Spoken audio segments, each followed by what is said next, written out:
Officer. How's the investigation going? Ah, I see. You must be the traveler that Lady Farina mentioned. Listen, I'll be perfectly honest with you. I'd avoid getting mixed up in this whirlpool of a mess if I were you. Huh? What do you mean? Come with me and you'll see. The deceased is one of Linny's assistants, named Cal.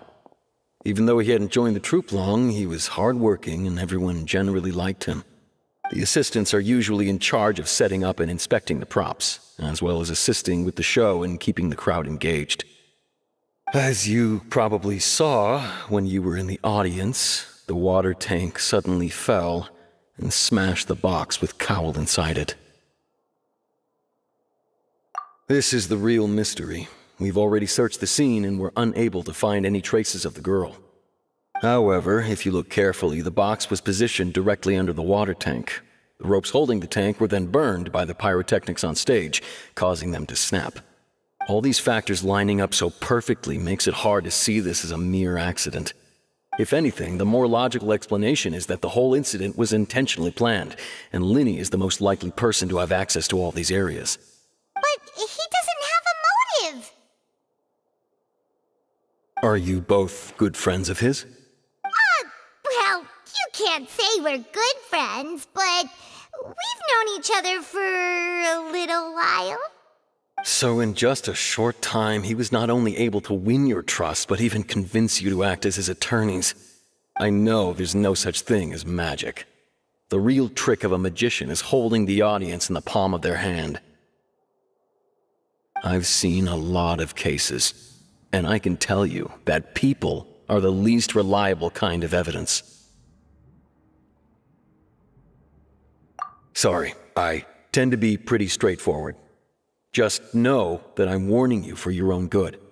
Anyway, you may investigate the scene of the crime yourselves if you're curious. Who knows, maybe you'll be able to come up with some new evidence.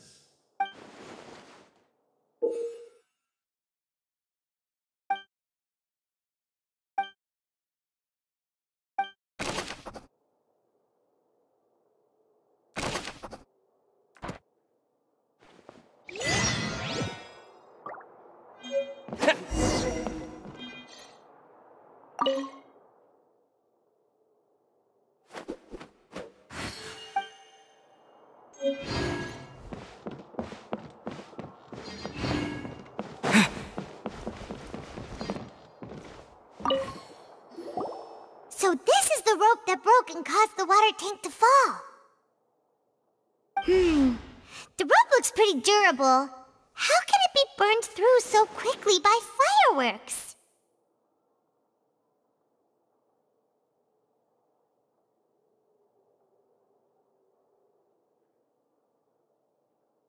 Why are you suddenly so serious, Traveler?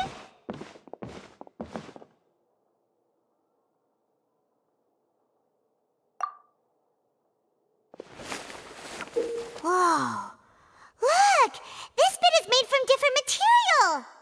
Most of it was burned away, but there's still a little bit of it left. Huh. So if a rope meant to hold something was made with that kind of material in it, then that means... Wait! Why don't you write all this down? Let's take notes!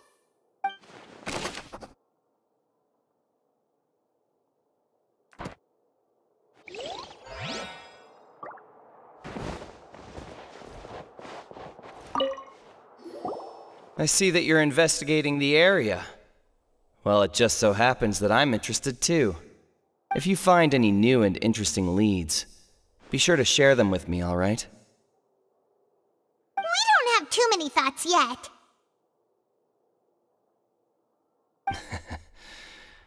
Then why don't I tell you my hypothesis first? The way I see it. And I'll start it with that loud thud. The thud? Oh, you mean the sound that happened during the countdown? Yes, exactly. It wasn't terribly loud, but I suspect that most people heard it. It's just that everyone was awaiting the results of Linny's trick with bated breath, so no one paid it much mind. But now that the incident has happened, The thud has become an important clue. That makes sense. So, what do you make of it? I'm of the opinion that it may have been the sound of Linny's accomplice. Lynette, perhaps. Jumping atop the water tank, or something like that. And when the pyrotechnics went off, she cut the rope, sending the water tank crashing down. But wasn't the noise we heard too loud for that? Perhaps the balance wasn't right, leading to a particularly rough landing. Oh, that's true. I suppose I must reconsider. That does remind Paimon, though. What was with that sound?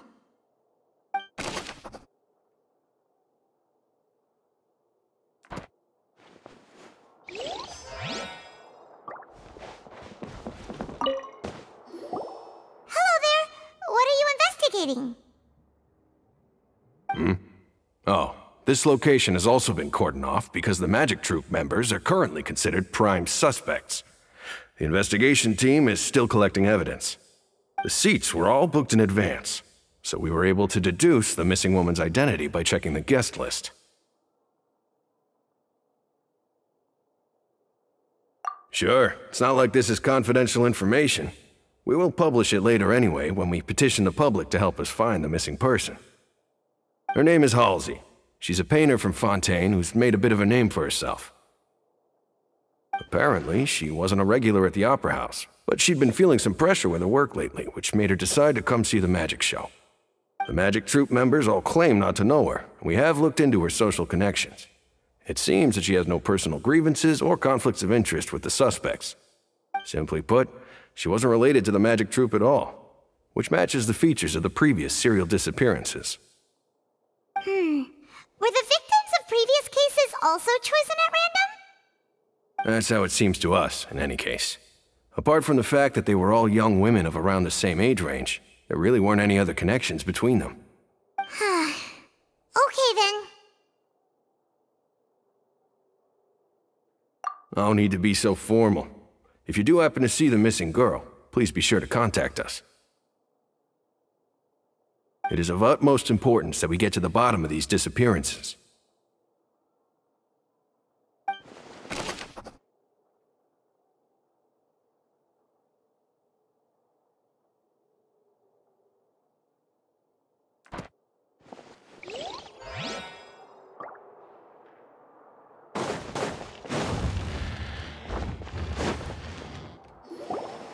Hey, you! Yes, both of you! Over here! I've been keeping an eye on you for a while now. Huh? You mean us? That's right. If I'm not mistaken, you're also among those who wish to cut down the thorns and pursue the truth. No? And by the looks of it, you're not from Fontaine. Well, you're right on the more about that one, but who are you?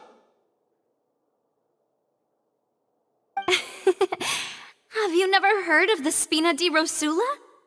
From mediating disputes and providing protection to solving conundrums, you name it, Spina di Rosula does it. And I, Navia, have the honor of being its renowned president.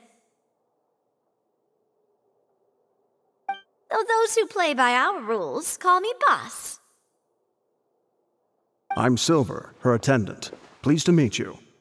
And I'm Melus. Demoiselle's various daily needs and affairs are under my purview. Huh? Boss? Demoiselle? What gives with the names? Well, I am the second-generation president. Melus and the others are still used to my previous title. My apologies, Demoiselle. Should you prefer, boss, I will endeavor to use that instead. No need. You don't have to call me boss. Just Navia is fine. Okay, if you say so. Not that we're members of Spina di Rosula anyway. All merely trifling details. Never mind. Now, back to the situation at hand. That's right. I've always kept an eye on the serial disappearance cases. My interest stems from a matter back from my father's time. Judging from the look of things, I find Linny an unlikely mastermind. Really? We think so too! That's why we're looking for clues now. But how did you come to that conclusion? Intuition, naturally. My unparalleled intuition. Farina was quick to point the finger at Linny without any decisive evidence whatsoever, wasn't she? But that's not uncommon for her. If you remember, the Justice had to interrupt her and ask if she was pressing charges just to keep her from getting carried away. Anyway, a trial begins the moment someone levels charges. And, of course, there was no way Farina was going to back down in that situation. Sounds more like you just don't trust the Hydro Archon. Well, what's your opinion? I must admit that she can be interesting at times, but liking her doesn't mean that I'll blindly agree with her.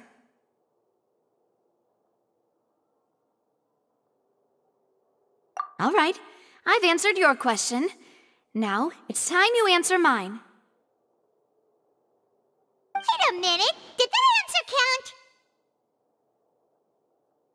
Well, I say it does.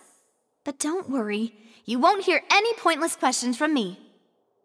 In your opinion, do you think it's right to treat a trial like it's an opera? Well? And why would that be?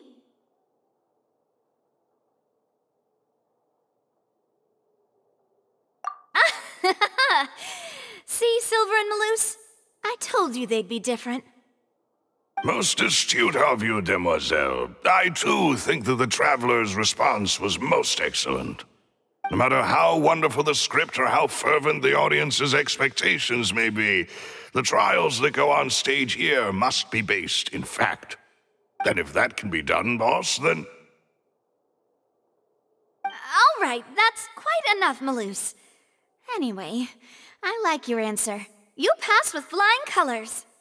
Now, I need to make some preparations, following which our joint investigation shall commence. You two shall be my assistants. Wait! Since when did we become assistants? Oh, well, I can be the assistant, sure. Or your companion, if you like. I'm really not that fussy. That's more like it.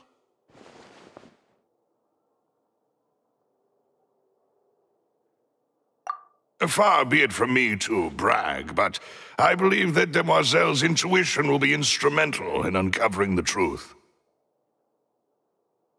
You wish to save a friend from false accusations, and we wish to unravel the disappearances. In this sense, our goals are aligned. You have a point. You're quite the talker, aren't you, mister? And what about you over there? What do you think? You seem like you've got something on your mind. I have nothing to add. Oh, alrighty then. We'll be making some preparations first. Just be sure to let us know if they start revealing Linny's tricks. Thanks!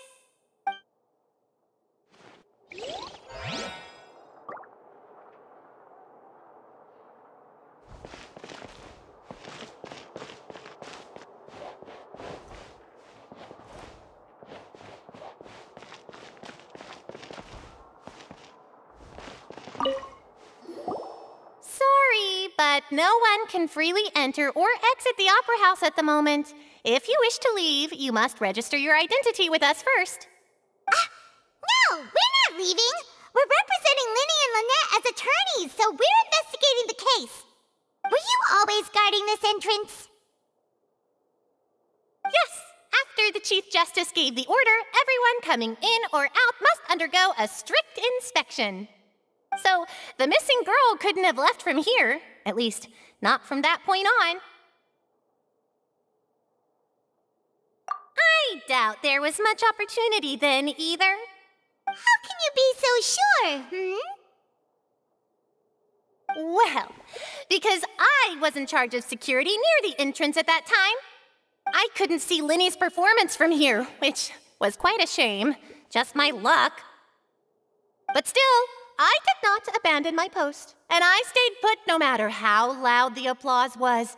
If someone had so much as even approached the door, I would have noticed it, let alone if they had tried to leave. We Melazines are good at that sort of thing, you know.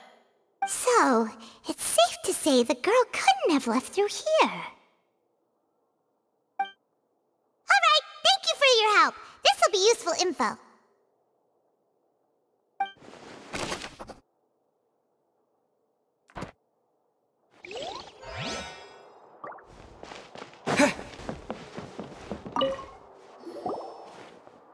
The investigation team has some new findings. Turns out there's an issue with the random number selector after all. See, I told you. What if the machine picked some big guy's seat? You think the murderer would have still made his move then? Sorry to interrupt, but we're helping Linny and Lynette with their side of the investigation. What were you saying about the number selector? There's something wrong with it? You're trying to help them? That'll be a tall order. Linny used the machine to pick a random member of the audience during his performance, right? The lucky girl that later disappeared. Well, we thought there might be a serious problem with the machine, so we had it taken away for further inspection. It turns out that the seat number it picked wasn't random at all. The machine picks that same number every time. I'm sure you already know that you have to make a reservation in advance to get a seat, regardless of whether it's a trial or some performance. In other words, Linny knew who would be sitting where from the very beginning. That much checks out. Linny reserved our seats for us, too. Bet you see why I was saying it'd be tough to make a case for Linny. Even though it's bad for Linny's case, Paimon had better write it down.